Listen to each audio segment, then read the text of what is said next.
भारत के इतिहास में कई बड़े बड़े राजाओं और योद्धाओं ने जन्म लिया और अपने शौर्य की थाक जमाई। ऐसे ही योद्धाओं में से एक थे मराठों के महान शासक बाजीराव पेशवा प्रथम, जिन्होंने मुगलों को हराकर दिल्ली पर अधिकार किया था और एक विशाल हिंदू साम्राज्य की स्थापना की थी। नमस्कार दोस्तों, आज के वीडियो में हम बात करने वाले हैं बाजीराव पेशवा के बारे में। उससे पहले अगर आप चैनल पे नए हो तो प्लीज चैनल को सब्सक्राइब और वीडियो को लाइक कर दो। तो चलिए शुरू करते हैं। भारत में हिंदू राज्य की स्थापना करके मुगल साम्राज्य को ध्वस्त करने वाले बाजीराव पेशवा का पूरा नाम श्रीमंत बाजीराव भलाल भट्ट था। छत्रपति शिवाजी महाराज के निधन के पश्चात मराठों के चित्त पावन ब्राह्मण वंश के पेशवाओं का प्रभाव बढ़ा और उन्होंने सत्ता संभाली। ऐसे ही एक योग्य शासक बालाजी विश्वनाथ के यहाँ बाजीराव पेशवा का जन्म 18 अगस्त 1700 को हुआ था, जो अपने पिता के सबसे बड़े पुत्र थे। इससे पहले भी कई पेशवाओं ने शासन किया और उनके बाद भी कई पेशवा शासन करते रहे, पर सबसे अधिक प्रसिद्ध बाजीराव पेशवा रहे थे, जिन्होंने अपने पराक्रम से न केवल मुगलों को हराया बल्कि दिल्ली पर अधिकार करके छत्रपति शिवाजी महाराज के हिंदवी स्वराज्य के सपने को पूर्ण करके समस्त भारत में हिंदू राज्य की स्थापना की। बाजीराव पेशवा ने कुल 41 युद्ध लड़े थे, जिनमें से एक में भी वह पराजित नहीं हुए थे। मुगल बादशाह मोहम्मद शाह इतना खौफ खाता था कि वह उनसे प्रत्यक्ष भेंट से भी इनकार कर देता था। बाजीराव का सबसे मुख्य अभियान भोपाल का युद्ध था, जिसमें उन्होंने दक्कन के नवाब उल मुल्क को पुनः हराया और उसे 50 लाख रुपए युद्ध के हर्जाने के रूप में चुकाने को कहा। बाजीराव का एक और मुख्य अभियान था पुर्तगालियों को पराजित करना, जिसके बाद कोंकण क्षेत्र से पुर्तगालियों का अधिकार समाप्त हो गया और उन्होंने 7,000 रुपए वार्षिक हर्जाने के रूप में मराठों को देना स्वीकार किया। बाजीराव पेशवा की पहली जीत थी दक्कन पर।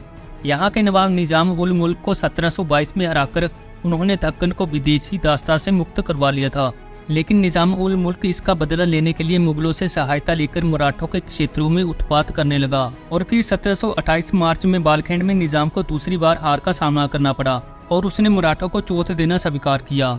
इसके बाद बाजीराव पेशवा ने मालवा को जीता और बुंदेलखंड के मोहम्मद खां बख्श को हराया। 1930 में गुजरात को जीतने के बाद बाजीराव पेशवा ने दिल्ली की ओर कूच किया। युद्ध व रणनीति में कुशल बाजीराव पेशवा ने एक विशाल सेना के साथ दिल्ली पर धावा बोल दिया। बाजीराव ने सेना को 2 टुकड़ियों में बांटकर एक टुकड़ी को आगे दिल्ली भेज दिया।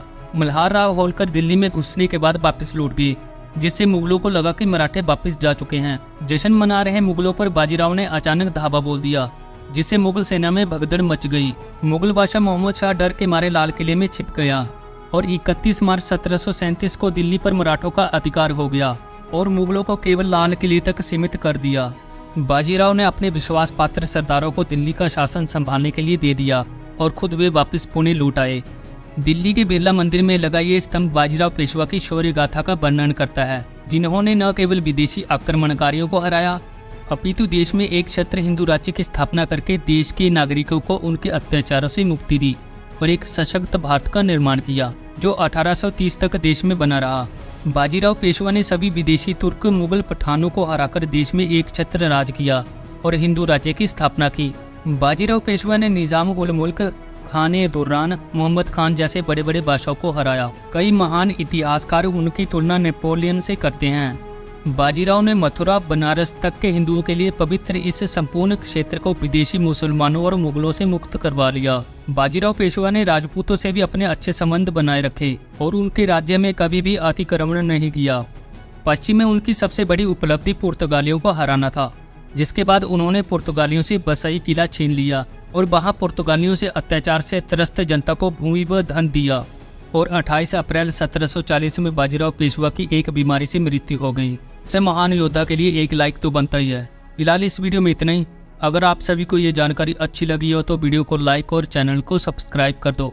मिलते हैं अगले वीडियो में, तब तक के लिए जय हिंद, वंदे मातरम।